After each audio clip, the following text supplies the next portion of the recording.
పరిశుద్ధ బైబిల్ గ్రంథమునందు లేఖనము ఉన్నది, ప్రవచనము ఉన్నది. దేవుని వాక్యముగా వీటిని మనం పిలుస్తాం.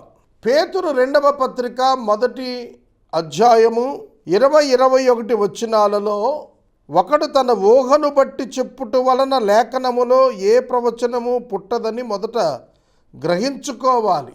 ఏలయనగా ప్రవచనము ఎల్లప్పుడూ మనుషుని ఇచ్చిన బట్టి కలుగలేదు గాని మనుషులు పరిశుద్ధాత్మ వలన ప్రేరేపించబడిన వారై దేవుని మూలంగా పలికారు అని ఉన్నది. తిమోతికి పౌలు రాసిన 2వ పత్రిక 3వ అధ్యాయం 16-17 వచనాల్లో, దైవావేశం వలన కలిగినటువంటి ప్రతిలేఖనము దైవజనుడు ఉపదేశించుటకు గాను సన్నద్ధుడై ఉండాలి, ప్రతి సత్కార్యమునకు సంపూర్ణంగా సిద్ధపడి ఉండాలి, ఖండించుటకు, తప్పుదిద్దుటకు, నీతి యందు శిక్ష చేయుటకు ప్రయోజనకరమై ఉన్నది ప్రతిలేఖనము అని వ్రాయబడినది. రోమాపత్రిక 15వ అధ్యాయం 4వ వచనంలో, ఓర్పు వలనను లేఖనముల వలనను ఆదరణ వలనను మనకు నిరీక్షణ కలుగుటకై పూర్వమందు వ్రాయబడినవి మనకు బోధ కలుగు నిమిత్తము వ్రాయబడ్డాయి, అనగా లేఖనము వలన నిరీక్షణ కలుగుతున్నదని వ్రాయబడినది.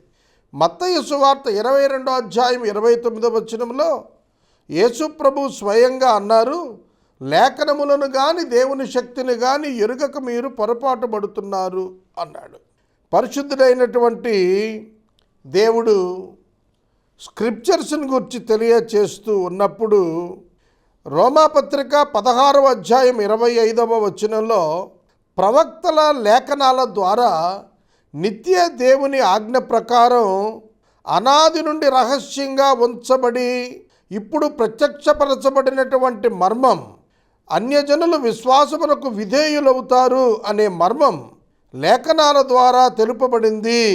ఈ మర్మమును అనుసరించి ఉన్న నా సువార్త ప్రకారముగా ఇది జరిగింది అని పౌలు గారు తెలియచేశాడు.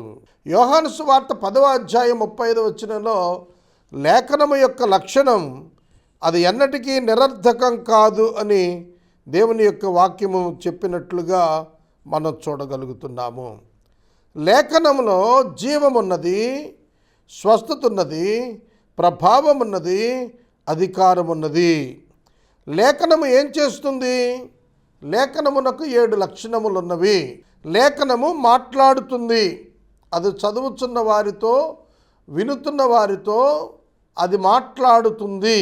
2, లేఖనము హెచ్చరిక చేస్తుంది. 3, లేఖనము బలపరుస్తుంది. 4, లేఖనము నడిపించుతుంది. 5, లేఖనము ప్రేరేపిస్తుంది, మోటివేట్ చేస్తుంది. 6, లేఖనము ధైర్యాన్ని ఇస్తుంది. 7వదిగా లేఖనము దిద్దుబాటు చేస్తుంది, కరెక్ట్ చేస్తుంది, ఖండిస్తుంది. ఈ లక్షణాలు లేఖనానికి ఉన్నట్లుగా దేవుని యొక్క వాక్యం మనకు తెలుపుతోంది. ఈ లేఖనము దేవుని యొక్క ఆత్మ యొక్క నడిపింపు వలన మనుషులు పలుకట వలన జరిగినదిగా పరిశుద్ధాత్మ దేవుడు లేఖనములను గూర్చి తెలియచేయచ్చు ఉన్నాడు. ఈ లేఖనము దేవుని జ్ఞానమును, దేవుని శక్తిని, దేవుని ప్రేమను, దేవుని ప్రణాళికలను లేఖనాలు తెలియచేస్తాయి. ఒక్క మాటలో చెప్పాలనగా లేఖనముల సారము యేసుక్రీస్తు. యేసుక్రీస్తుని గురించి ధర్మశాస్త్రము, ప్రవక్తల గ్రంథములు, కీర్తనల గ్రంథములు సాక్ష్యమిచ్చాయి. లేఖనములు క్రీస్తుకు సాక్ష్యముగా నిలుస్తాయి.